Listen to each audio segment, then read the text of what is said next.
welcome to Mornings with the Focus. We got Raymond Lyons with us this morning. I'm Wilson Tarpe Jr. You guys know how this goes in case this is your first time. Look, we got a couple pre-scripted topics to get through. After that is up to you guys. Hit the comment section.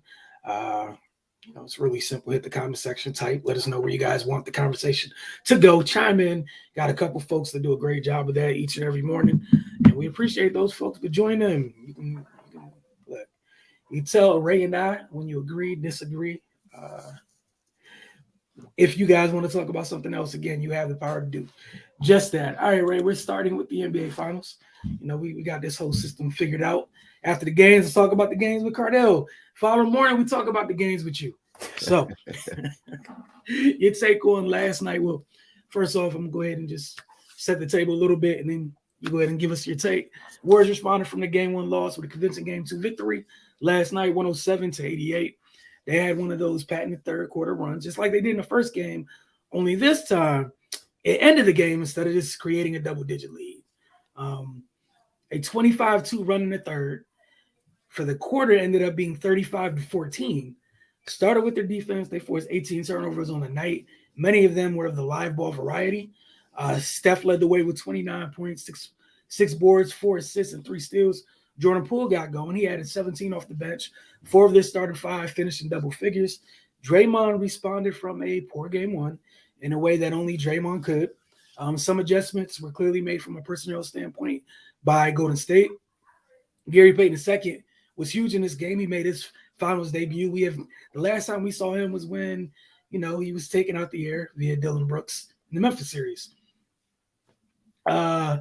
Belly gave them some good minutes. As for Boston, they were led by Jason Tatum.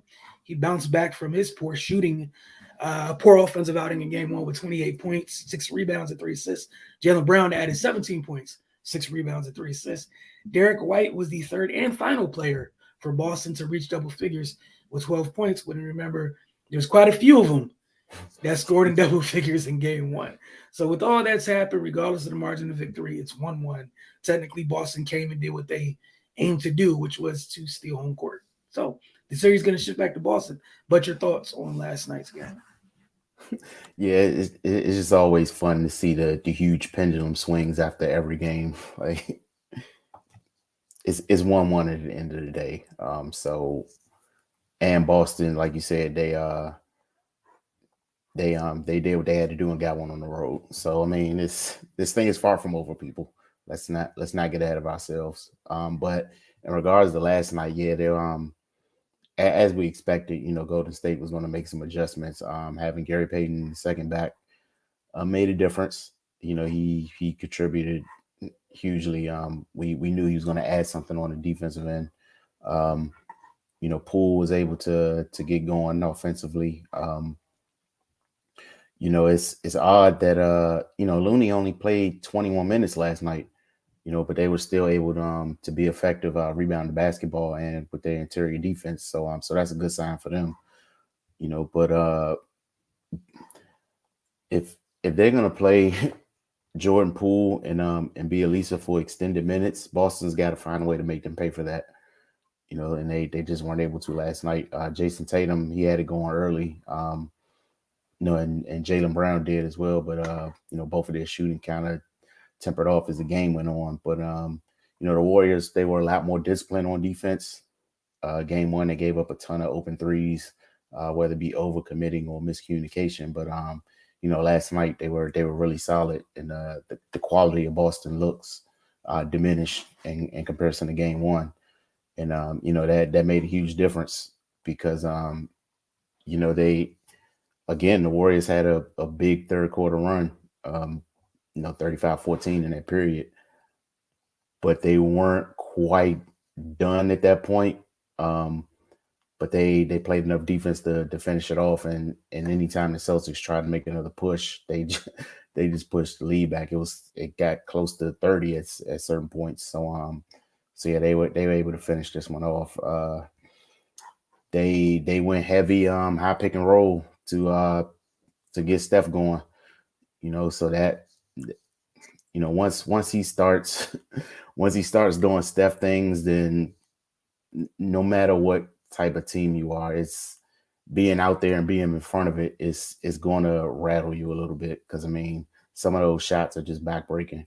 And then with Poole joining the party, like I can see how this game ended up going the way it went. But yeah, man, Celtics they're still in good shape, man. They tied 1-1 and headed back home. I don't think they could have asked for too much more than that. So yeah, man, it's gonna be interesting when they get back to Boston. What's going on, Mr. Tony? Appreciate you tuning in, man. Good morning to you as well.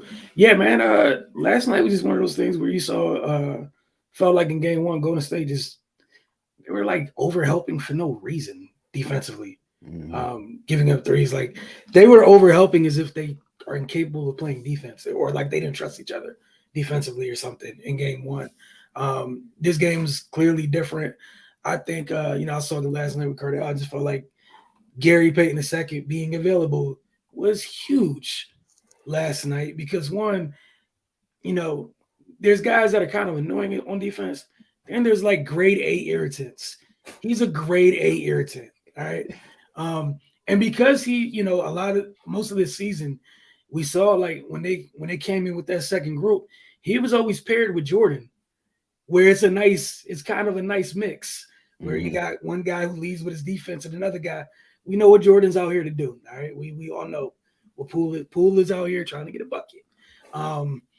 And you couldn't pick on Jordan too much. And it looked like Jordan knew that, hey, my guy's out here, he's going to, every time you switch, my man's about that life to be rejecting stuff. I'm getting over stuff. And I can be a help defender. I don't have to be at the point of attack dying like I was in game one. I thought Belly gave them great minutes too. Mm-hmm. And you talked about Kevon only playing 25 minutes. I think Belly giving him a solid 11 minutes. Again, like I think Belly and Payton II, like you look at the box score, like, I mean, they played, but I definitely feel like the stretches when they were in, I definitely remember them. Because a couple times I was like, Belly sliding his feet.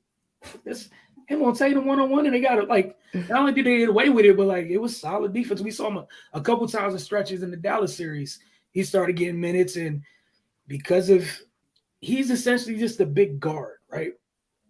So he slides his feet pretty well. He happens to be pretty tall. He's just not freakishly athletic. But in a series like this, he's also about the same height as all the other bigs on the floor for both teams. So, you keep in mind, like, we've seen them isolate Kevon one-on-one at times, and Kevon holds his own. I mean, it's not like Kevon pre-injuries probably was fleet-footed. Kevon, post-injuries, he got to do it a different way, but he gets it done. And I think him being on the floor at times, it changes it because he does the thing Draymond and Kevon can't do. He can shoot. Like, you can't just walk away just to be walking away. And there's a couple of times, he got the board. He's bringing the ball up the floor. We don't be seeing Kevon's not doing that unless he has to. And it's not the same thing either.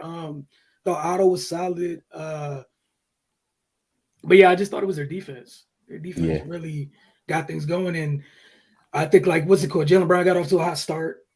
We saw Gary come in, and then we're able to do some different things defensively. You had Wiggs on Tatum.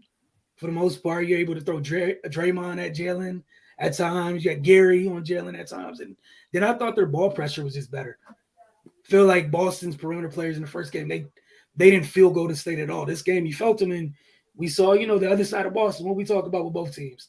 They have similar issues in terms of how things can get bad. And they were just giving the ball away. They were truly giving the ball away. They took the airspace away. Some guys, like, all right, you had Marcus Smart and Al Horford combined for 44 points in game one. They had a combined 4 last night.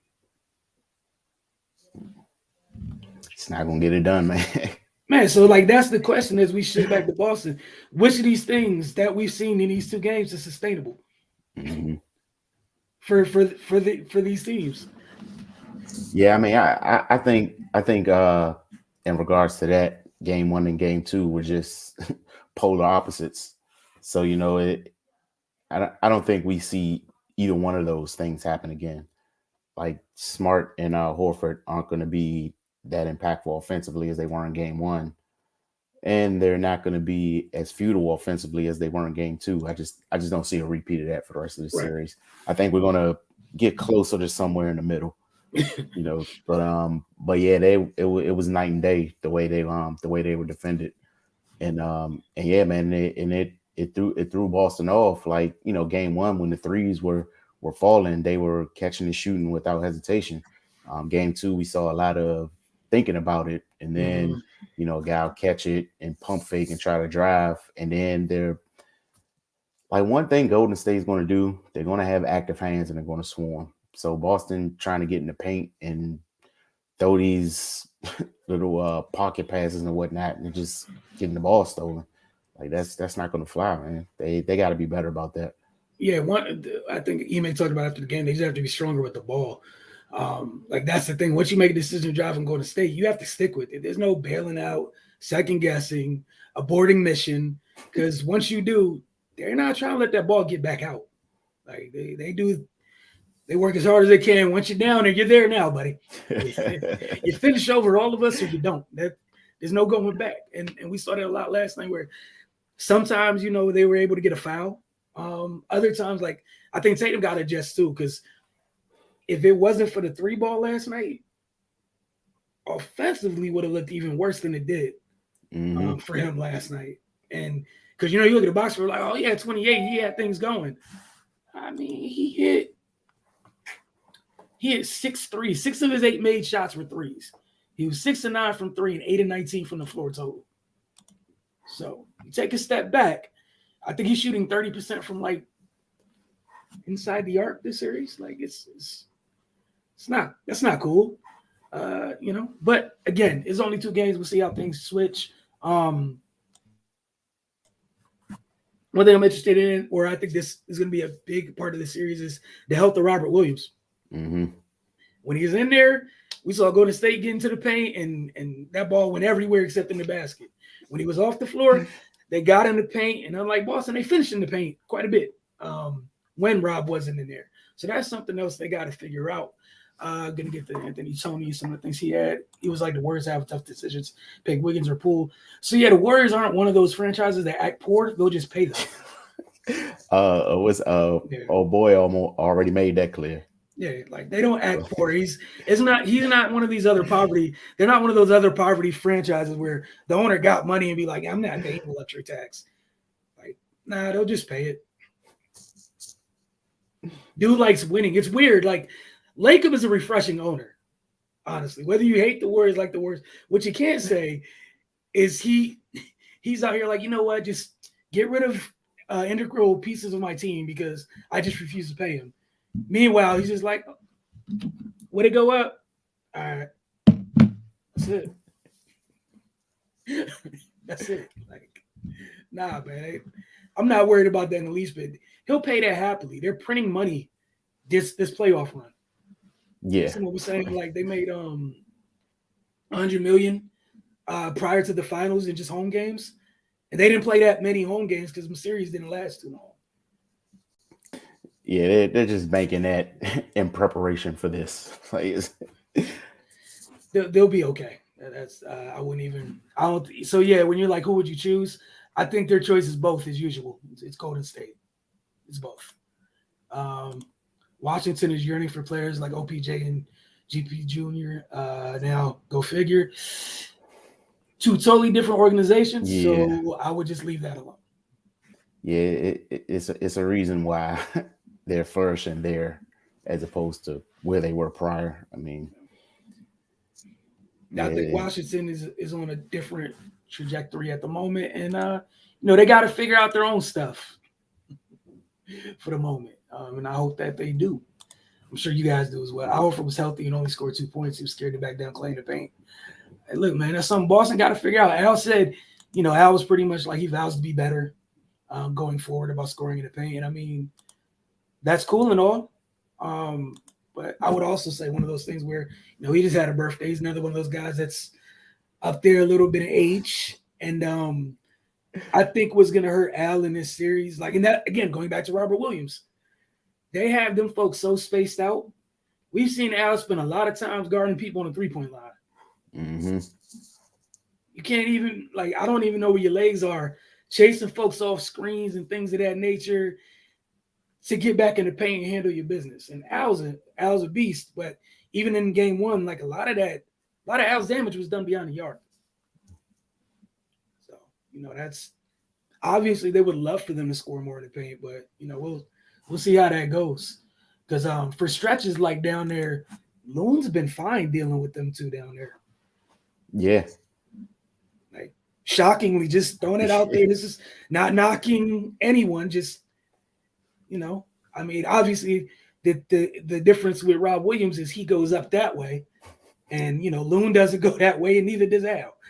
So Al's kind of more Loon speed. Well, but we both gonna stay underneath the rim, and may the person with the better position win. But no, I think they're doing a great job on Al. I like one of the things we saw last night, little spurts. They had Clay on Al defensively, which was fun. Man, them two been eating on the glass the entire playoffs. The entire playoffs. Like, I don't know the numbers. I know at one point in the Dallas series, those two were leading the entire postseason in offensive rebounds. And they had a good lead. I doubt that they've given up that lead, if not added to it, since. And neither one of those guys get enough credit for what they've meant to Golden State to this point, this postseason. Like, because again, we know they're missing size. They've been on the glass eating, just earning extra possessions, whether it's them personally getting the boards, or we saw Wiggins a lot last night, just keeping the ball alive on the glass. And again, goes back to, I'm going to keep going back to that. The health of Rob Williams, because you take that bouncy pogo stick out of there, and some, the athleticism of Wiggins and Wiggins, Otto, whatever, they don't seem as small anymore. You take Rob out there, and, Boston seems a little small at times. So it's interesting. It definitely is. Shout out to Steph. He had 5 threes last night after he hit his third one. It brought him to 73s in the playoffs. It's the 5th time in his career he's made 73 pointers in a single postseason. The rest of the league has done it twice, and the person who did it the other 2 times was Clay. So it's my job just to share the information, Ray. You gotta laugh at me like that. I mean, I don't know. But yeah, game 3 should be interesting, because if we keep in mind, like, Boston hasn't played great at home this entire postseason. Yeah, that's that. So, like, that's the weird thing with them. But they also haven't lost 2 games in a row. This is also true. So, like Ray said, something's got to give. This is the beginning. You know what I'm saying? We're just at one. We're at 1 apiece. We got a long way to go. Now I'm interested to see how Boston adjusts. And I thought Boston mentally got out of it too easily last night, and that's something that I was kind of worried about. I didn't have that happening in game 2 on my bingo card, but they got to find a way to keep their poise. Like, they just have to. Yeah, because I mean, they had to know that. I mean, Golden State was going to do everything in their power to get this one, because you go down 2-0 and got to go back to Boston. Those chips are stacked very highly against you. And even still, like, they got to find a way to curb that third quarter storm. Yeah, they haven't been. It was a 2-point game at halftime. Yep. Like, if you handle that third quarter just a little bit better, you put yourself in a whole different position. So, nah, you're right. And that's something got to keep in mind as a series shift, and more importantly, the third quarter. Don't let this turn into when they get going in a different quarter, and then you still have the third quarter. You know what I'm saying? Like, I guess that I'm wording that way the correct way. Like, if it's a third quarter issue, at best, if you can't solve it, keep it a third quarter issue, because you're able to bounce back in the fourth quarter of game 1. However, that third quarter, like, they're gonna have to figure something out, man, because they are getting steamrolled in the third. Yeah, badly. And it felt like some of the folks that were great for them in game 1, right? And again, things I've said about that may or may not be sustainable. We were looking for all of those people in game 2. And I know obviously we're going back to Boston, so those players should step up. But, just I'm interested in looking at it, man. That's all. And I saw a lot of folks last night. Some, not a lot, but some folks like, oh man, it doesn't matter. They split, and that's cool. I mean, that's great. But my whole thing is, if you were able to get two, you go get two. You don't just get one and be like, that's okay. Because the other side of this is momentum works both ways, right? Like, it's not like you're playing a team that doesn't win on the road or is incapable of winning on the road. Like, if you don't take this the right way, you can liably go home and come back here on the wrong side of things.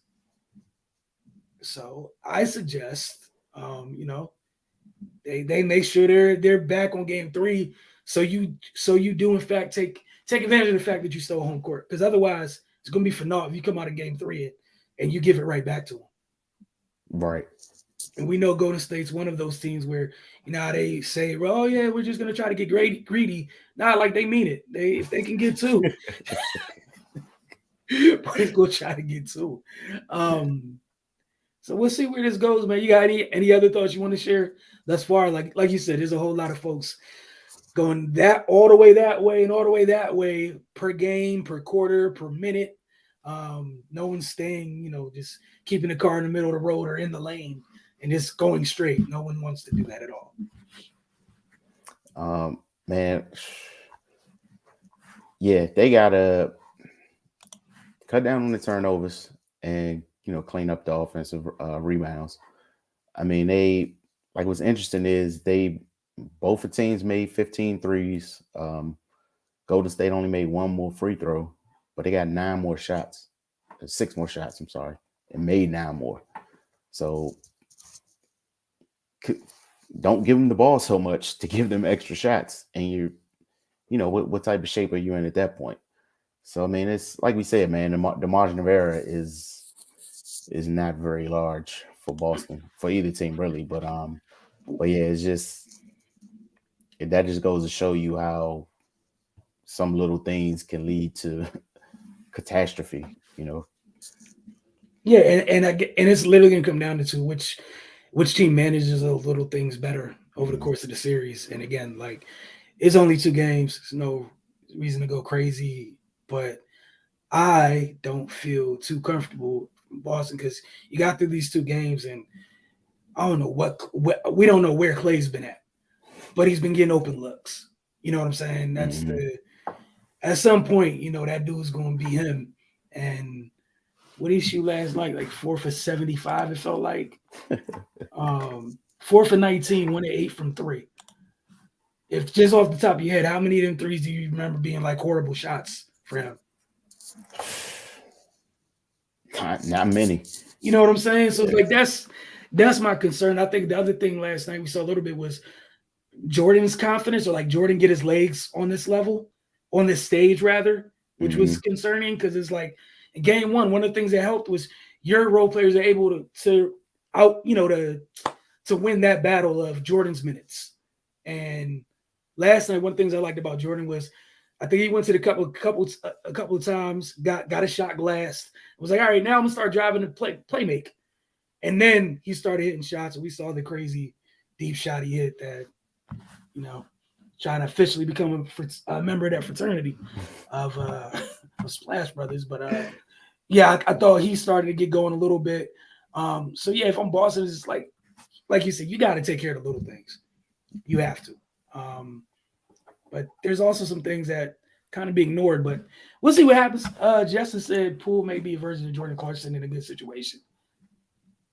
It's kind of his role at the moment in terms of what he's asked to do, just probably mixed with a little bit more playmaking. But yeah, I was encouraged to see him kind of find his legs and start with the playmaking. But again, like Steve all year with that, that doing that whole thing where he plays everybody, even though people don't like it. Steph should play more minutes during the regular season. Why are you taking him out?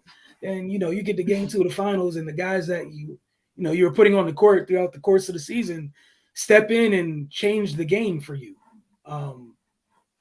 So maybe sometimes some coaches, on that level know what they're doing, and we should all just be quiet and mind our business or whatnot, just every once in a while. Because I thought the personnel changes were huge.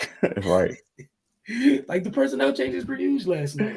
And obviously Boston gonna have to adjust, but I don't know how much adjusting there is to personnel wise, because after like what you have is what you have personnel wise. You're smaller. I like Tice is not a big like Tice isn't like height wise. What is he, 6'8"? So and I don't even know if you could play him that much in this series. So again, going back to the health of Rob Williams, I hope he stays healthy for Boston's sake. Because I don't know what you do. What has Grant Williams been like in this series so far? He's still struggling, man. Yeah. Like so that's big for them, because he really hasn't been seen since Milwaukee series. And he's come up huge for them in different series for what he brings to the table, in the Brooklyn series. An extra physical defender and knocking down threes. Mm-hmm. Knocking down threes to space the floor. And let's go to Milwaukee series, like you said. We've seen him for a little bit and then we haven't seen him since. So I don't know, man. Thinking the series has a chance to go 7. We get a Tatum game and another game where supporting cast can't miss. So the question, do we get a Celtics lockdown defensive game to win the series? It's on you, right?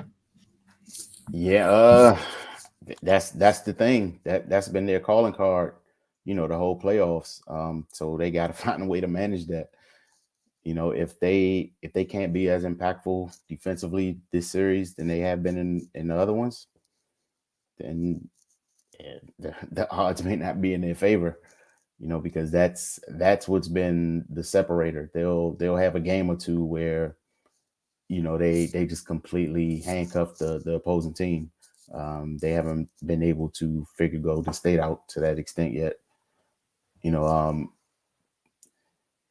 and then like the 2 big third quarters, like that's evidence of that. Like, so yeah, they got to figure that out.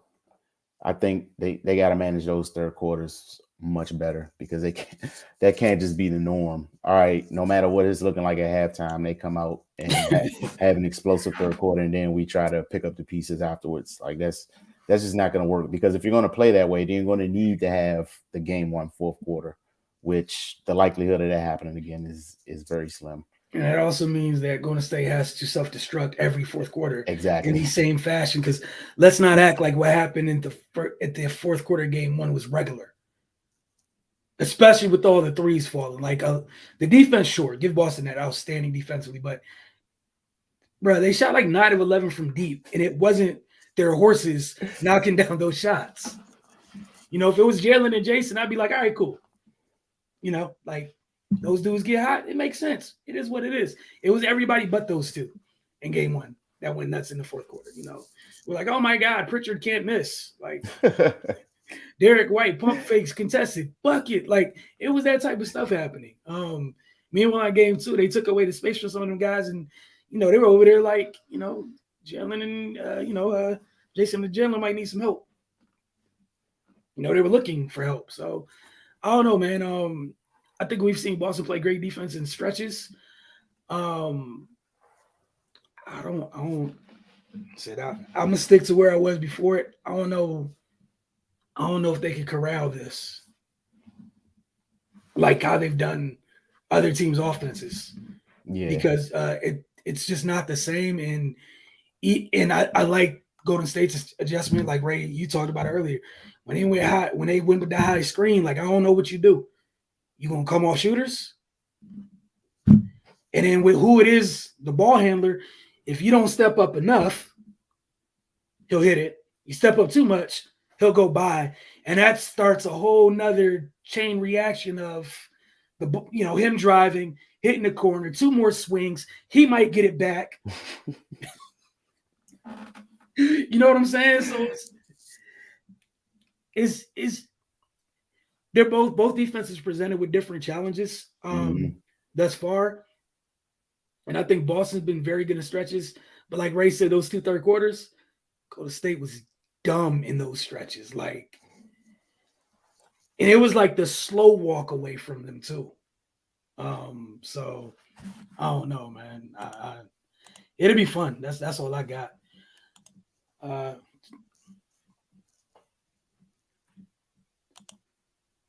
Ray, you got that one first. Let me see. Yeah, I mean that's how you win championships, man. Like your guy has to be the guy, and that's on Boston side. That's where you look at Tatum and Brown. You know, they can't, like, if things are going off the rails, they can't disappear with the rest of the crew. Like they got to be the guys that kind of come in and and kind of steady the ship. So that, like, in those third quarter Golden State runs, like they can't just be a part of the can't get anything done offensively crew for Boston, because their role is to be the exact opposite of that. They got to show up, man. They got to be the superstars. So yeah, that's a like that. Like when we're trying to group guys, and you want to put certain players in conversations with others, this things like this is where the separators come in. Like, so yeah, comments on point, man. Like, it's definitely something to be said for knowing how to step up in them situations and be that dude, because yeah, it's crucial, especially during this time of the year. Yeah, and those guys that are the guys, that's the difference when when things are happening against you, they hit the loud buckets to end runs. Mm-hmm. And that's the thing where, like, this is the other thing I want to, and I'm not saying anyone's doing this to keep in mind, like, to keep this in perspective, regardless of how this thing turns out. Like, we're looking at a group where they've been there so many times, and a group who's trying to figure it out. Like, talent wise, yes, Tatum and Brown have what it takes to be those guys. You still got to learn how to do it. You got to go through it to learn how to do it, right? And again, to me personally, I don't think Steph's doing anything super. Steph's being himself. I just think for once, maybe people are kind of taking some of the BS blinders off and just appreciating it for what it is, because Clay's not going right now. Because I'm in my heart of hearts, if Clay was being Clay right now, I'd be like, oh, well, I mean, Steph's not doing much. Because Clay would have had a Clay game already. We haven't had it. And right. I'm sure when Clay has a Clay game, some of the narrative crap is going to be that. As soon as he has his first one. Meanwhile, Steph's been steady this entire time. Yeah, but Boston got to end it in 5, man. That's the thing about Clay, man. He don't discriminate on when it happens. And that's my thing. I don't like the shots he's getting if I'm Boston. I really don't. Like, they're good looks. They're really good looks. Yeah. And I think the luxury, like, everybody keeps going back to when, Golden State had Kev or whatever. Like, the problem was, what was so scary, they had 2 guys, okay? They had 2 guys, and they had the 2 loudest haymaker landing dudes in the league. All right? Like, all them points was loud. All of them. You had them, you had the Splash Brothers, and we know Clay's points are loud as hell when he gets going. And you had Kevin over there, which loud points. And Steph and Kevin, you had 2 dudes. You throw Clay in there. You had 3 dudes who knew how to respond to runs. Mm-hmm. And they don't just respond with, like, a basket. They're the type of dudes that can respond with, like, a personal run. And sometimes those runs would be like, I'm gonna go off with 5 straight here. You get 3 straight. You get 5 straight. Next thing you know, you look up and the game's over. So yeah, Steph's been this dude. But I'm happy folks hopefully finally starting to put the respect on his name that he deserves. Like, he's just some guy being a part of this. Like, the narrative's got to stop. But hey. But like, the weird thing is, it's a little bit disingenuous to me, because they're using this to try to throw salt on the other guy. Well, that's the fun part about it. It's gonna be like this, because, like it or not, and just to be real, they're at the two top spots on a I can't stand you board because of my allegiance to someone else. So the only way you can discredit them is to raise one up, but never raising them up enough, because then it would admit that they're equals, and the equals would mean that they're both good, and they're both good mean that they're close to your guy, and then everything goes down from that. So we can't do that. So you got, and that's the interesting part to me, because if Boston doesn't win this, just taking a step beyond this, that discussion is going to be disgusting. Oh man. Well, it's going to be disgusting either way, because if Boston does win it, the time that people spent discrediting the other guys it's gonna flip flop so you can discredit this guy. Well, these three, it's just they got time. When Iggy becomes healthy, that's another defensive nightmare. I actually think they're best served if Iggy stays away from this. Yeah, I agree. Honestly, I agree. This, not to be rude, but yeah, it's. I think Iggy knows that too because I ain't seen him hurt his knee. I think Iggy knows that too. Man played 12 minutes. It was like I could coach.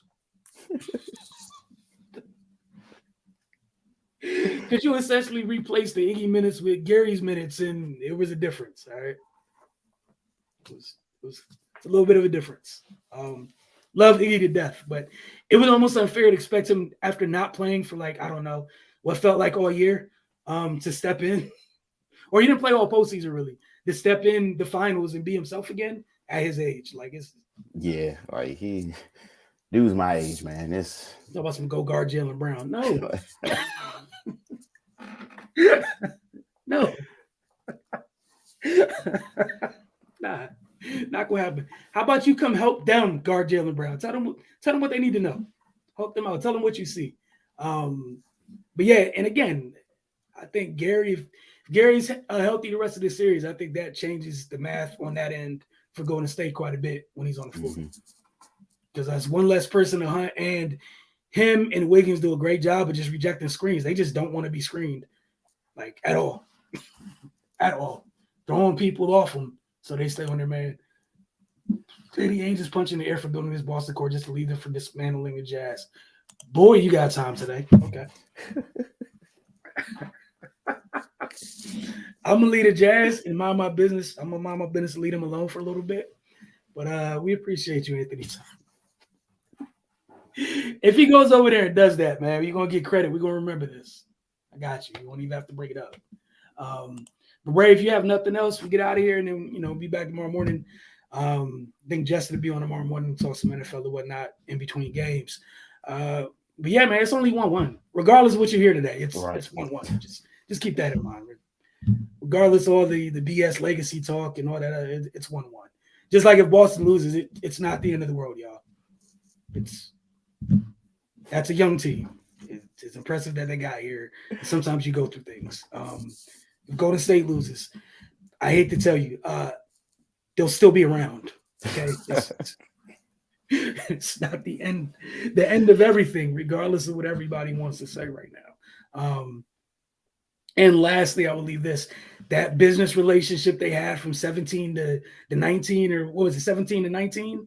That business relationship with that high price free agent that everybody wanted, that they were able to land, it was successful. That's what you're supposed to do when you get one of those. It was successful.